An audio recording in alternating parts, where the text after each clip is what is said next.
안녕하십니까. 저는 국립강원대학교 치과대학 치조과학교실에서 근무하고 있는 이종빈 교수입니다. 먼저 2026년도 덴티움 먼데이 세미나에서 강의할 수 있는 시간을 갖게 되어서 감사의 말씀을 먼저 전해드리고 싶습니다. 오늘 제가 여러 선생님들께 말씀드릴 강의의 주제는 저희들이 치과 임상에서 이제 고리식이라든지 임플란트 수술을 많이 경험을 하게 되는데 이런 수술적인 어떤 결과의 성공을 위해서는 여러 가지 요인이 있을 수 있습니다. 근데 저는 이 중에서도 특히 플랩 디자인과 재료의 선택을 중요한 요소로 생각을 하고 있고요. 이것에 대해서 여러 선생님들께 강의를 진행하고자 합니다. 먼저 몇 가지 임상 사례를 통해서 이 주제에 대해서 좀 더 자세히 살펴보도록 하겠습니다. 지대치로 이제 쓰고 있는 치아가 불편하다고 내원하신 환자분의 이제 임상 사례인데요. 이 환자분 같은 경우에 상부에 있는 보철물을 제거를 하고 나면 보시는 것처럼 이렇게 음식물이 많이 껴있고 그다음에 이제 염증이 많이 이완되어 있는 것을 확인을 할 수가 있습니다. 이런 부위에 있어서는 저희가 이제 통상적으로 이제 플랩 서저리라고 하는 그 염증 제거하는 수술을 진행을 할 것이고요. 6번 치아 같은 경우에는 이제 골소실도 굉장히 많고 호플리스로 진단을 하였기 때문에 이 부위는 발치를 해야 되고 또 발치 후에 추후에 임플란트 식립을 계획해야 되기 때문에 이 부위에 있어서는 고리식을 진행을 해야 됩니다. 또 버칼 쪽에 보시면은 이렇게 연조직이 굉장히 많이 소실이 되어 있는 것을 저희가 확인을 할 수가 있기 때문에 이 부위에 있어서 연조직 증강술도 동시에 이제 생각을 해줘야 되는 그런 케이스라고 할 수가 있습니다. 임플란트 주위염이 있어서 이제 내원하신 환자분이신데요. 이 환자분 같은 경우에 임플란트 상부 보철을 제거를 하고 확인을 해 보면은 보시는 것처럼 염증이 굉장히 많이 있고 또 이렇게 퍼스가 나오는 것을 확인할 수가 있습니다. 그래서 이런 환자분 같은 경우에는 플랩을 열어서 이런 임플란트 주위염 같은 경우에는 골소실이 상당히 많이 이제 진행이 되고 있는 경우가 많기 때문에 이 부위에 있는 염증을 제거를 해주고 또 임플란트 표면 처리도 또 표면에 적절한 처치도 진행해 줘야 되고요. 골소실이 많은 부위에서는 대해서는 또 고리식술도 진행을 해야 됩니다. 또한 버칼 쪽에 보시면 이렇게 각하치은이 거의 없기 때문에 각하치은 증대술도 진행을 해줘야 되고 베스티블 플라스티도 동시에 이제 시행을 해줘야 되는 그런 임상 케이스라고 할 수가 있겠죠. 구치부 같은 경우에는 치아를 발치하고 나서 시간이 경과를 하면은 그 치료제 리치가 굉장히 많이 이제 흡수가 되는 것을 저희들이 경험을 할 수 있습니다. 이 환자분 이 임상 케이스 같은 경우에 보시면은 치료제 흡수가 굉장히 심하게 있고요. 또 특징적으로 이렇게 각하치은이 굉장히 띠 모양으로 좁아져 있기 때문에 플랩을 형성하기 위해서 저희가 인시언을 이제 형성해야 되는데 이 절개선을 형성하는 것부터 어려운 경우에 이제 직면을 하게 될 수도 있습니다. 그래서 이런 그 부위에 있어서는 리치 어그멘테이션과 함께 그 다음에 각하치은 증대술, 베스티블러 디프닝도 시행을 해줘야 되고요. 각하치은이 충분히 늘어나지 않는 경우에는 임플란트 식립 후에 2차 수술이라든지 아니면 보철을 완성하고 난 이후에 각하치은 증대술을 또 추가적으로 고려해 볼 수 있는 그런 케이스라고 할 수가 있겠습니다.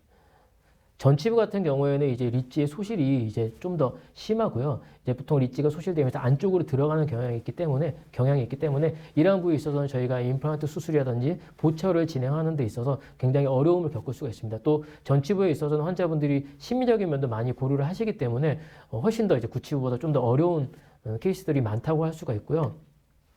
너무 리치의 소실이 심한 수평적인 소실이 심한 경우에는 이렇게 잇몸 자체, 연조직이 굉장히 이제 거의 남아있지 않은 경우도 볼 수가 있기 때문에 이런 부위에 있어서 골 이식술과 더불어서 연조직 증대술도 같이 고려를 해야 되는 그런 것들을 많이 경험을 하게 되죠. 그리고 특히 이제 수직적으로 이제 골소실이 많은 경우에는 이 부위에 대해서 저희들이 당연히 고리식술을 진행을 해야 되고 리치 어그멘테이션과 더불어서 연조직도 같이 증대할 수 있는 수술 방법을 고려를 해야 됩니다. 또한 이렇게 이제 소실이 심한 부위에 있어서 확인해 보면은 특히 하악 전치부 같은 경우에 이렇게 프레넘이 많이 당기고 있는 것을 볼 수가 있는데요. 이 프레넘이 당기고 있는 이런 부위에 있어서는 술 후에 여러 가지 부작용을 야기할 수 있기 때문에 또 프레넥토미도 동시에 이제 시행을 해줘야 됩니다. 그래서 이런 부위에 대해서 고리식술도 해야 되고 또 연조직 증강술도 해야 되고 프레넥토미도 해야 되고 그다음에 베스티블 플라스티도 해야 되기 때문에 여러 가지 수술 방법을 동시에 적용을 해야 되고요. 또 이 부위에 이제 수술 방법뿐 아니라 적절한 재료도 이제 적용을 해서 시행을 해야 되겠죠. 사실 이제 저희들이 이제 여러 가지 이제 임플란트 수술이라든지 고리식술을 진행하는 데 있어서는 플랩 디자인이 중요하다는 것을 여러 선생님들께서도 잘 아시고 계실 것입니다. 그리고 재료의 선택도 물론 당연히 중요한데요. 이러한 플랩 디자인과 재료의 선택에 있어서는 기본적인 이해도 중요하지만은 임상 경험의 축적 또한 중요하기 때문에 많은 이제 임상 측례를 경험해 보는 것이 좋다고 할 수가 있습니다.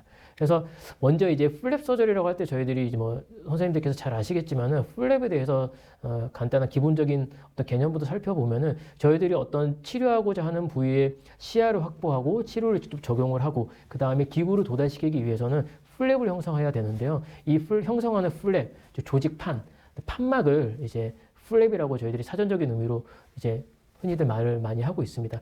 보통 이제 저희들이 생각할 때는 치주과에서 이제 치주염이 있는 환자가 왔을 때 플랩 서저리를 한다 이렇게 해서 생각을 많이 하시고 있고요. 뭐 역사적으로 전통적으로 봐서 또 역사적으로 봐서도 이제 치주염을 치료하기 위한 플랩 서저리의 여러 가지 방법과 그런 여러 가지 테크닉들이 이제 많이 제한이 되었고요. 또 그러한 것들을 넘어서서 또 임플란트 수술이라든지 아니면 고리식술, 그 다음에 여러 가지 연조직 증대술 등과 같이 좀 더 어드밴스드한 서저리를 하기 위한 플랩 서저리의 방법들도 많이 소개가 되었습니다. 이 플랩을 형성하는 데 있어서는 이제 플랩의 형성은 이제 절개, 그 다음에 플랩 서저리의 마지막은 봉합이라고 할 수가 있고요.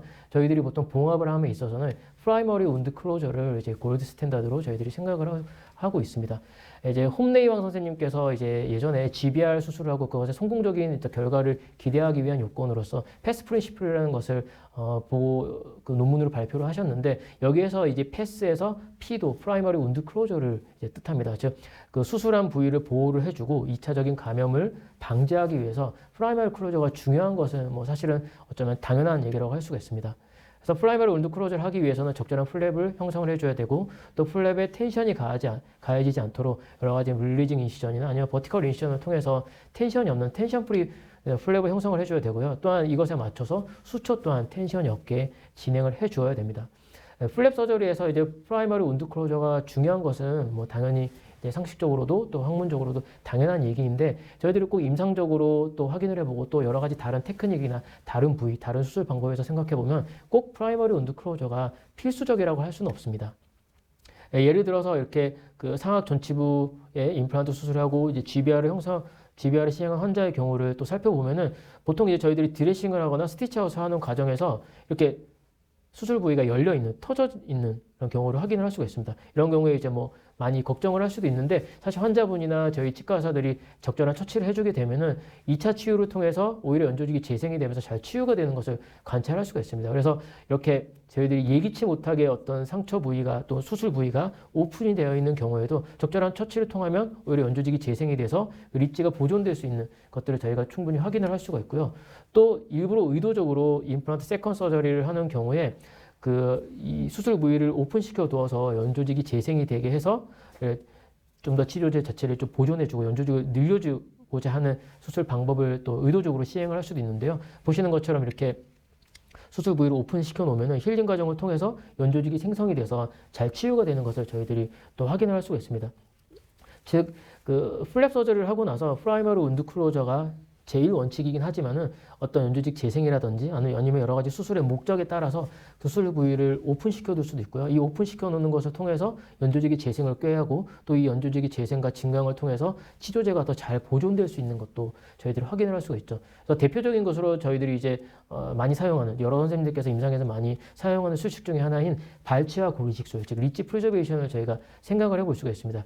리치 프리저베이션 같은 경우에는 발치와의 고리식을 하고 흡수성 멤브레인을 덮어두고 그 수술 부위를 오픈시켜둡니다. 이렇게 오픈을 시켜두면 그 위에 연조직이 재생이 되면서 치유가 되는데요. 이렇게 치유가 된 다음에 임플란트 식립을 하는 시기쯤에 한 3개월에서 4개월 정도 지난 시기쯤에 확인을 해 보았더니 수직적으로 수평적으로 그 릿지가 잘 보존되고 있는 것을 또 이제 여러 논문에서 보고를 하고 있기 때문에 저희들이 이제 보통 이제 오픈 힐링, 2차 치유 이런 용어와 이런 개념으로 많이 이제 수술적으로 많이 저희들이 응용을 해서 사용을 하고 있는 것으로 알고 있습니다. 리치 프리저베이션 같은 경우에는 오히려 이 수술 부위를 닫아서 프라이머리 클로저를 시키기 위해서 양쪽에 있는 플랩을 당겨서 닫아 놓는 것보다는 열어 놓는 것이 또 좋다는 보고 또한 있기 때문에 오픈 힐링 테크닉을 좀 더 이제 적극적으로 사용하는 것도 임상에서 고려해 보면 좋을 것 같습니다. 그래서 단일 치아에 있어서 아주 심플한 경우에는 이렇게 플랩리스 리치 프리저베이션을 할 수가 있겠고요. 여러 치아에 또 치주염이 이완된 부위 같은 경우에는 플랩 리치 프리저베이션을 시행을 해서 이렇게 연조직이 잘 재생이 되는 것을 확인해 볼 수가 있고 추후에 임플란트 수술이 좀 더 용이해지는 그런 효과도 기대를 해볼 수가 있겠죠. 그래서 지금 몇 가지 이제 사례를 통해서도 사례와 뭐 이론을 통해서도 확인해 볼 수 있겠지만은 수술을 하는 데 있어서 뭐 당연히 플랩 서저리가 기본이고요. 플랩 서저리를 하는 데는 좀 더 다양한 수술적인 테크닉을 사용해 볼 수가 있겠고 또 이 수술 부위를 닫아놓는 프라이머리 운드 클로저가 대원칙이긴 하지만 수술의 목적에 따라서는 열어둬서 훨씬 더 또 좋은 효과를 기대할 수 있다는 것을 알 수가 있었습니다. 그래서 다음 증례를 통해서 한번 또 다른 얘기를 또 해보도록 하겠습니다. 26번 치아인데요. 26번 치아의 엑스레이를 확인을 해보면은 골소실이 굉장히 많은 것을 확인해 볼 수가 있고, 이 26번 치아 같은 경우에는 약간 일옵션 되어 있는 경향이 있기 때문에 TFO 경향이 있습니다. 그래서 약간 치아의 모빌리티도 많이 있는 상황이었고요. 임상적으로 확인을 해보았더니 버컬의 각하치근이 거의 소실이 되어 있었고 루트가 거의 노출이 되어 있었습니다. 그래서 이 치아 같은 경우에는 뭐 당연히 발치를 하고 추후에 임플란트 식립을 하기로 계획을 하였고요. 플랩을 열어서 확인을 하였더니 뭐 이렇게 골소실이 굉장히 많이 진행이 되어 있는 것을 확인할 수 있었습니다. 그래서 치아를 발걸을 해내고 이 부위에 콜라겐이 포함되어 있는 서브 타입의 블록본 그래프트를 시행을 하였습니다. 이렇게 하고 보통은 이제 차폐막을 넣고 수술을 마무리를 할 수가 있는데 이 환자분 같은 경우에는 앞서 임상 사진에서 확인해 보셨던 바와 같이 버카 쪽에 이제 연조직이 거의 없었거든요. 그래서 이것을 좀 더 보강을 해주기 위해서 콜라겐 매트릭스, 연조직 대체제를 사용하는 것을 고려를 하였습니다. 이 콜라겐 매트릭스에는 뭐 대표적으로 덴티움사의 콜라겐 그래프트를 예로 들 수가 있는데요. 이 포사인 콜라겐을 재료로 하고 있고 또 오픈 힐링에 적합하고 소프티시 리제너레이션을 촉진시킬 수 또 있으며 또 이제 환자에게 어떤 추가적으로 자가 조직을 채취하기 위한 추가적인 수술이 필요하지 않기 때문에 환자의 불편감도 줄어들고 그다음에 체어 타임도 줄일 수 있다는 여러 가지 장점이 있습니다. 그래서 저는 이 리치 프리저베이션 할 때 연조직이 많이 부족한 경우에는 리치 프리저베이션한 상부에 이 콜라겐 그래프트를 추가적으로 적용을 하는 그런 술식을 자주 사용을 하고 있는데요. 이렇게 해주면 보통 이제 치유 과정에서 흡수성 재료들이 흡수되면서 겪게 되는 그런 치유의 과정을 거치게 됩니다. 그래서 최종적으로 확인을 해보면은 육골중재배 정선이 어느 정도 이제 유지가 되고 있고 각하치근이 많이 형성이 되어 있는 것을 확인해 볼 수가 있고요. 이렇게 이제 치유가 된 이후에는 추후에 이제 임플란트 식립을 할 때 훨씬 더 손쉽게 수술을 진행할 수가 있고 인시언 라인을 적당히 형성을 하고 추후에 임플란트 수술과 함께 여러 가지 부가적인 어그멘테이션 수식을 통해서 이렇게 버카 쪽으로 약간 들어가 있는 이런 부위에 있어서도 좀 더 보강을 해서 좋은 결과를 또 기대를 할 수가 있는 그런 임상 증례라고 할 수가 있습니다. 보통 저희들이 이제 플랩을 형성하기 위해서는 보통의 평범한 경우, 그러니까 연조직에 있어서 큰 문제가 없고 리치의 소실이 적은 경우에는 미드 크레스탈 부위에 그냥 통상적으로 절개선을 형성을 해서 플랩을 형성하면 큰 문제가 없습니다. 근데 대부분의 경우에 이제 리치의 소실이 있는 경우가 많기 때문에 이런 경우에는 링구얼 쪽, 팔라탈 쪽으로 좀 치우쳐서 절개선을 형성을 해서 플랩을 형성해 주면은 버카 쪽에 있는 연조직을 조금 더 보존을 할 수 있기 때문에 이러한 절개선을 형성을 많이 해주죠. 근데 뭐 항상 저희들 좋아하는 그렇게 저희들한테 그 쉬운 케이스만 오는 것은 아니기 때문에 베스티블 쪽으로 많이 이제 치우친 절개선을 형성해야 되는 좀 수술적으로 어려운 그런 케이스도 저희들이 경험을 하게 됩니다. 이 환자분 같은 경우는 40번대 구치 부위의 페리 임플란타이티스로 이 임플란트를 제거를 하고 다 이제 재식립을 위해서 의뢰가 된 환자분인데요. 이 부위에 있어서 상부의 보철물을 제거를 해서 저희 치료과에 내원해서 확인을 해봤는데 보시는 것처럼 뭐 리치 소실이 굉장히 심하고요. 그 다음에 이제 버카 쪽에 보시면은 베스티블이 거의 남아있지 않고 각하치온도 거의 없습니다. 그리고 이 환자분 같은 경우에 인시언도 미드크레스탈에 시행을 하게 되면은 버카 쪽에 각하치온이 뭐 거의 없고 또 링구얼 쪽으로 많이 치우쳐서 시행을 하기에는 텅이랑 너무 가깝고 또 여러 가지 해부학적인 한계가 있기 때문에 링구얼 쪽으로 치우쳐서 절개선을 형성하는 것도 한계가 있습니다. 그래서 이 환자분 같은 경우는 베스티블 쪽으로 많이 치우친 절개선을 형성을 해야 되고요. 그래서 저는 이제 에드랑 플랩을 이 환자분에게 적용을 시켰는데요. 이 에드랑 플랩 같은 경우에는 버컬 쪽으로 그러니까 베스티블 쪽으로, 버컬 베스티블 쪽으로 많이 치우친 절개선을 이제 형성을 해서 이렇게 버컬 쪽에 있는 플랩을 이용하는 이제 수술 방법이라고 할 수 있습니다. 이 플랩이 이제 이 하방에 어떤 뭐 수술을 하거나 고리식을 하거나 이렇게 하면은 이 하방에 있는 그런 수술 부위를 잘 커버리지 해줄 수 있는 그런 플랩으로 사용을 할 수 있고요. 이렇게 이제 바깥쪽으로 이제 근육과 뭐 여러 가지 점막 이쪽에 있는 이 판막을 이제 적절하게 조치를 취하고 또 이쪽에 있는 골막을 유지시켜주고 또 골막을 어떻게 처치하느냐에 따라서 또 이 부의 베스티블러 디프닝과 아니면 각하치근 증대를 동시에 껴할 수 있는 그런 플랩 디자인이라고 할 수가 있죠. 그래서 이 환자분에게 있어서 에들랑 플랩을 적용을 시켜서 플랩을 형성하고 콜라겐이 포함되어 있는 서브탑의 블록본 그래프트를 이렇게 시행을 하였습니다. 그리고 요 부위에 보시면 이렇게 노출이 되어 있는데요. 이 고리식을 한 부위에 있어서는 이 에들랑 플랩을 통해서 완전히 커버리지 시켜주고 이 부위에 대해서는 베스티블러 디프닝과 또 각하치근 증대를 위해서 골막을 노출을 시키고 이 부위에 콜라겐 그래프트 같은 콜라겐 매트릭스를 적용을 해서 각하치근 증대술을 또 동시에 시행을 해 주었습니다. 그래서 치유되는 과정을 쭉 살펴보면은 스카티슈 때문에 좀 모양이 아주 예쁘지는 않지만 어느 정도 각하치은이 형성이 되어 있고 리치가 좀 확장이 되어 있는 것을 확인할 수가 있고요. 뭐 열어서 확인을 해보면은 임플란트 식립하는데 전혀 문제가 없었습니다. 이 부위가 좀 모양이 예쁘지 않은 것을 좀 보강을 해주기 위해서 임플란트 식립을 하면서 여기 스카티슈 있는 부위를 좀 절제를 하고 또 수술 부위를 또 오픈시켜서 치유 과정을 살펴보면은 훨씬 더 이제 좀 뮤코중기별 정션이라든지 각하치은의 폭경이 좀 더 일정하게 유지되어 있는 것을 확인할 수가 있었고요. 임플란트 이제 2차 수술과 보철을까지 올리는 과정까지 쭉 순차적으로 확인을 해보면은 뮤코중기별 정션이라든지 아니면은 버커 쪽에 있는 각하치은의 너비가 잘 유지되고 있고 어느 정도 충분히 이제 확보가 되어 있는 것을 확인할 수가 있기 때문에 뭐 고리식과 각하치은 증대, 그다음에 메스티블 디프닝 뭐 이런 것들을 동시에 이제 시행을 하고 또 임플란트 수술까지 진행되는 과정에서 여러 가지 뭐 플랩 디자인을 형성을 하고 적절하게 재료를 적용을 해서 수술이 이제 성공적으로 된 것을 저희들이 확인을 할 수가 있었습니다. 그래서 보시면은 이제 고리식 부위에 있어서도 큰 차이 없고 이제 수후에 장기간 시간이 지난 후에도 잘 유지되고 있음을 저희가 확인을 할 수가 있었고요. 지금까지는 이제 그래서 보통 저희들이 이제 구치부에 있어서 좀 더 시비한 케이스를 좀 살펴보았는데 사실은 저희가 임상적으로 많이 걱정이 되고 또 염려가 되고 어려운 부위는 사실 전치부입니다. 이 전치부 같은 경우에는 구치부에 비해서 당연히 이제 디멘전도 좁고 잇몸 자체가 굉장히 얇은 띤 페노타입을 띠고 있기 때문에 잇몸에 뭐 있어서도 추가적인 연조지 증강수를 해야 되는 그런 가능성이 훨씬 더 증가하고요. 그렇기 때문에 수술적으로는 조금 더 어려운 부위라고 할 수 있습니다. 이 전치 부위가 특히 어려운 이유는 특히 상악 전치부 같은 경우에 보통 발치를 하고 난 다음에 초기 2주 정도에 연조직의 변호가 한 50% 이상이 일어납니다.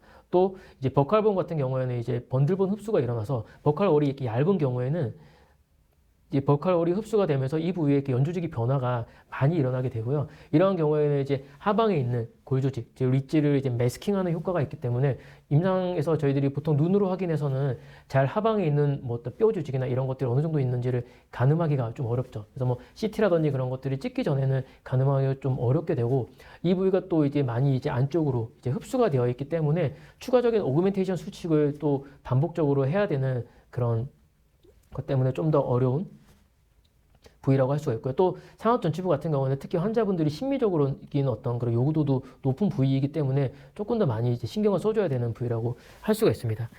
이 환자분 같은 경우에 이제 살펴보시면은 11번 치아가 이제 파노라마 사진에서 이제 그 뿌리끝 부위에 굉장히 이제 골소실이 많은 것을 확인을 할 수가 있고요. 임상적으로 확인해 보면은 이 부위가 이제 건보일이 형성되어 있고 계속 이제 퍼스가 이제 디스차지 되고 있었습니다. 그래서 이 환자분 같은 경우에는 이제 좀 수술을 좀 이제 단계별로 해서 수술 시간이 길지 않게 좀 단계적으로 하는 것을 원하셨기 때문에 일단 내원하신, 그러니까 불편하다고 내원하신 당일에 이제 발치하고 이 부위의 그 페리에피칼 부위에 있었던 시스틱 리전을 일단 전부 제거를 하였고요.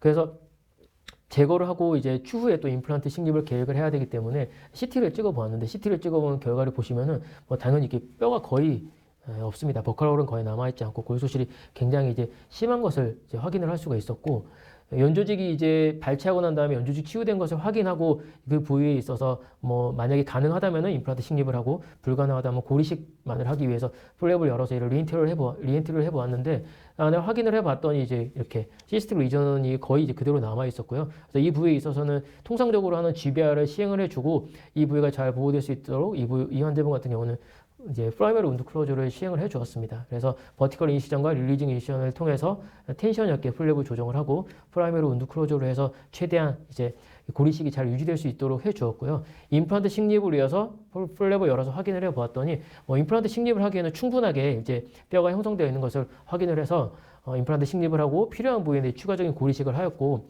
이 환자분 같은 뭐 이런 케이스 같은 경우는 보통 이제 라비알 부위가 이제 추가적으로 이제 치유되는 과정에서 흡수가 많이 일어날 수가 있기 때문에 팔라탈 쪽에 있는 그 커넥티브 티슈 조직을 로테이션 시켜서 VIP CT 그래프트를 동시에 이제 진행을 하였습니다. 그리고 임플란트 이제 세컨 서저리를 하면서 이 라비얼 쪽에 이제 리치 오그멘테이션을 조금이라도 더 도모하기 위해서 모디파이드 롤링 테크닉을 또 시행을 해줘서 최종 보철물까지 들어가서 이렇게 확인을 해보면은 11번, 21번 이렇게 비교를 해보면은 사실 이제 오클루잘 뷰나 아니면 이제 정면에서 본 그 바라본 뷰를 확인을 해보면은 양쪽이 비교적 대칭적으로 잘 유지가 되고 있기 때문에 뭐 심미적으로도 또 여러 가지 뭐 기능적으로도 잘 좋은 결과가 나왔다고 할 수가 있고 환자분도 뭐 만족을 하셨고요. 그래서 이 환자분이 처음 내원하셨을 때부터 수술이 완료까지 이제 순차적으로 살펴보면은 이렇게 초기의 상태에 비교해 봤을 때 이 환자분 같은 경우에 뭐 고리식도 하고 그 다음에 VIP CT 그래프트도 시행해주고 그 다음에 모디파이드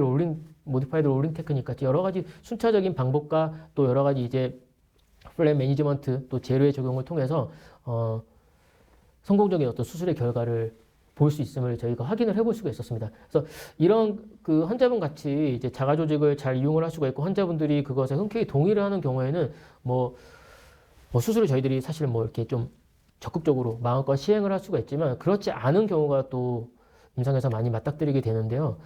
이 환자분 케이스가 그런 케이스입니다. 이제 23번 치아의 경우에 보시면은 치근의 흡수가 굉장히 많이 진행이 되어 있고 그 부위에 골소실이 많은 것을 확인을 할 수가 있습니다. 그래서 임상적으로 확인을 해봤더니 이 환자분 같은 경우는 버칼 쪽에 있는 연조직이 이제 굉장히 이제 염증이 이완이 많이 돼 있어서 굉장히 잇몸이 약해져 있었고 뭐 치아도 변색이 아주 좀 심했습니다.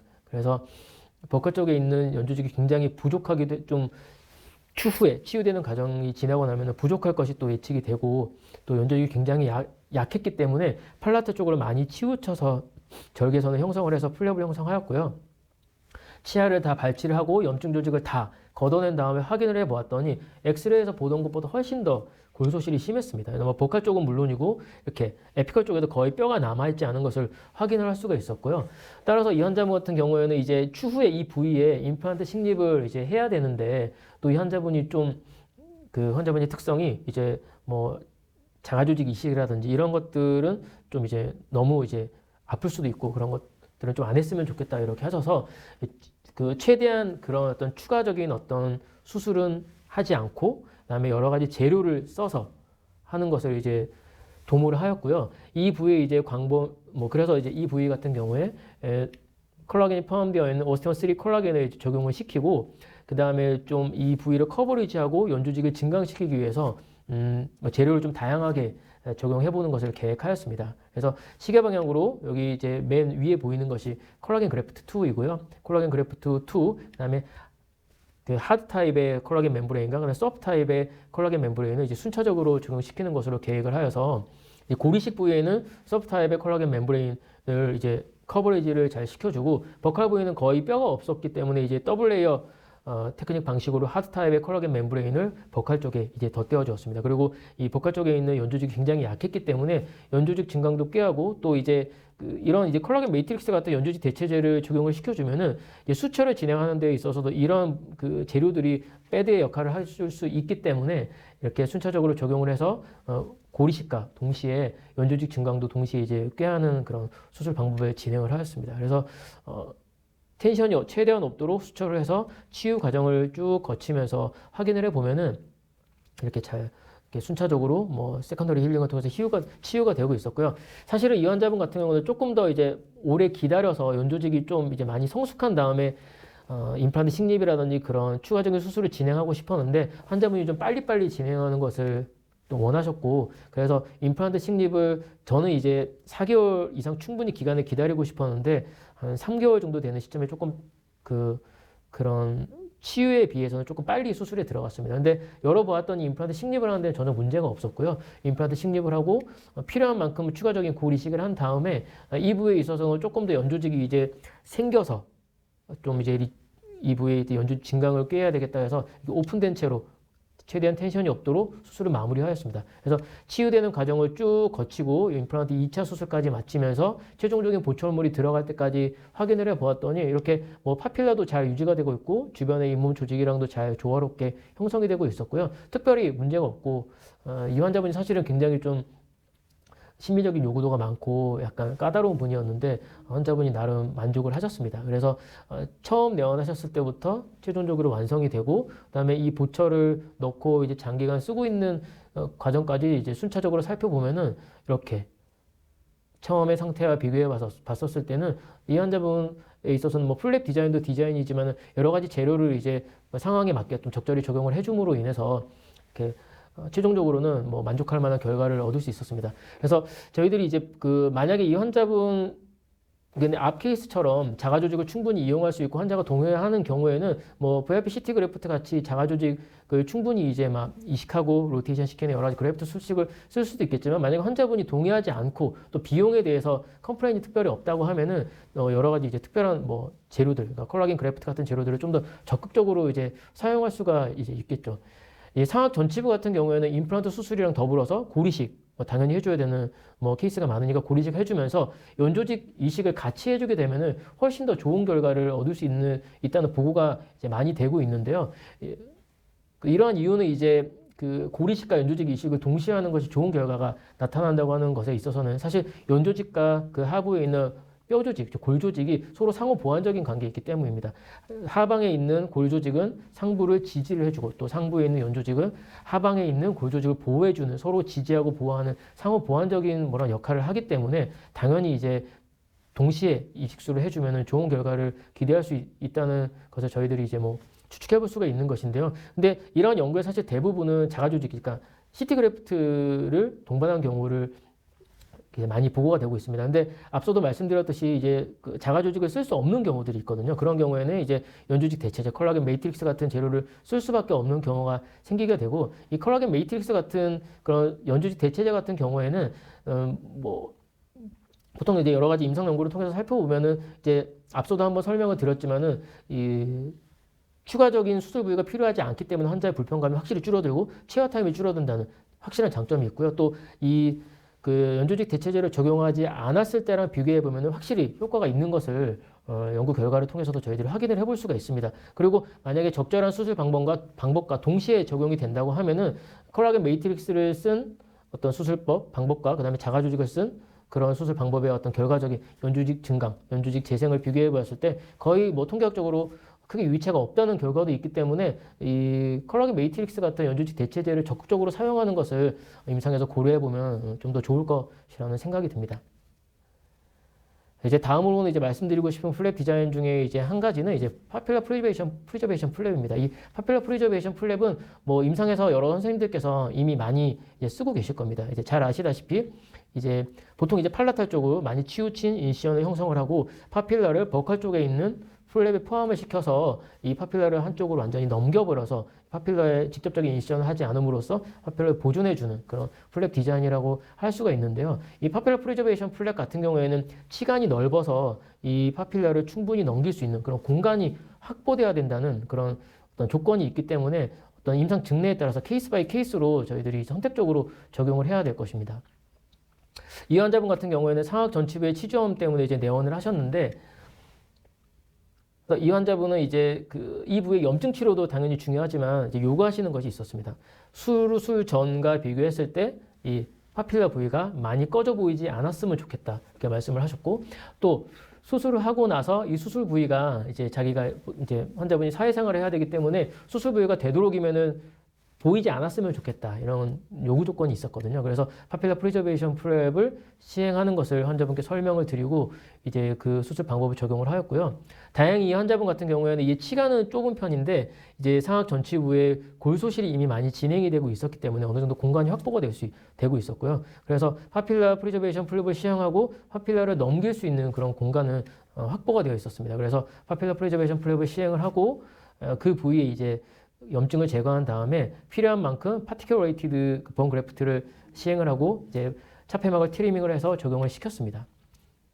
그리고 최대한 그 파필라가 이제 소실이 되는 경향, 꺼지지 않는 그런 경향을 유지하기 위해서 파필라를 최대한 컨택 포인트 쪽으로 밀착시켜서 위치를 시키고 이 팔라탈 부위는 좀 오픈을 시켜서 오픈 힐링 시킴으로써 이 부위에 연조직이 재생이 되기도 하고 하는 것들도 꽤 했죠. 그래서 이렇게 하고 나면은 이 수술 부위가 사실은 이 바깥쪽에서 봐서는 스티치 뭐 몇 개만 확인이 되고 수술 부위는 거의 보이지 않기 때문에 뭐 심리적으로도 이 수술하고 나서 바로 사회생활을 하는 데 있어서 큰 무리가 없는 그런 수술 방법이라서 환자분이 이제 만족을 하셨고요. 이 치유되는 과정을 통해서도 확인을 해보면 이 팔라탈 부위는 뭐 워낙 이제 치유가 잘 되는 부위이기 때문에 순차적으로 치유되는 과정을 살펴보면은 이제 팔라탈 부위는 뭐 거의 이제 완전히 치유가 된 것을 확인할 수 있었고 술전과 비교를 해봐서도 이 파필라가 거의 이제 많이 이제 하방으로 다운되는 경향 없이 잘 유지되고 있는 것을 확인해 볼 수가 있었습니다. 그래서 지금까지 이제 여러 가지 임상적인 그런 케이스가 있겠지만은 제가 이제 보통 골 소실이 심한 구치 부위 또 심미적인 면이 좀 중요하게 생각이 되는 상악 전치 부위의 몇 가지 케이스를 통해서 이제 저희들이 고리식이라든지 임플란트를 수술하는 데 있어서 어떠한 점을 고려해야 되는지에 대해서 이제 살펴보았는데요.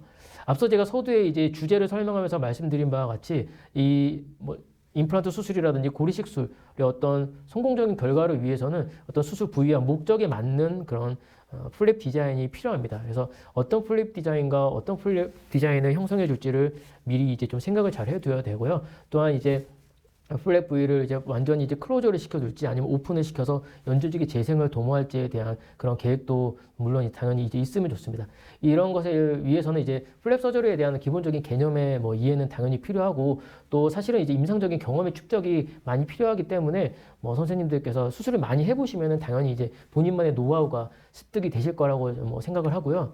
그 다음에 이것에 덧붙여서 당연히 이제 골소실이 있는 부위에서는 고리식을 해줘야 되고 연조직이 없는 부위에서는 자가조직 이식이라든지 아니면 컬라겐 매트릭스 같은 연조직 그런 어떤 대체제를 통한 연조직 증강수도 꾀해줘야 되고 또 각가치은 증대술, 베스티벌 플러스티 같은 것들을 함에 있어서도 단순히 그런 어떤 플립 디자인만 써서 우리가 원하는 결과를 얻어낼 수도 있지만은 그 부위에 이제 적절한 이제 재료를 적용을 시켜주게 되면은 훨씬 더 이제 그 수술적으로 좋은 결과를 형성을 할 수 있겠죠. 그래서 적절한 플랩 디자인을 형성해주고 또 재료를 잘 선택하고 적용을 해줌으로 인해서 우리가 어떤 임상적으로 조금 어려운 그런 케이스에 직면을 했을 때 보다 더 성공적인 결과에 더 다가갈 수 있고 또 이제 여러 가지 환자의 요구도가 요즘에는 많거든요. 이제 그런 것에 있어서 좀 더 환자의 그런 만족도와 니즈에 맞춰주는 그런 어떤 결과를 기대할 수가 있을 것입니다. 그래서 사실은 이런 주제에 있어서 굉장히 말씀드릴 내용이 많이 있는데 오늘은 이제 좀 몇 가지 이제 그런 특징적인 케이스에 대해서 살펴보고 제가 오늘 말씀드리고 싶은 플랩 디자인과 재료 선택에 대한 것에 있어서만 좀 중점적으로 살펴보았고요. 추후에 또 여러 가지 또 특별하고 다양한 케이스와 함께 이러한 주제에 대해서 좀 더 이제 심도 깊은 강의를 할 수 있는 시간을 가지기를 기대를 하겠습니다. 네, 지금까지 경청해 주셔서 감사합니다. 수고 많이 하셨습니다.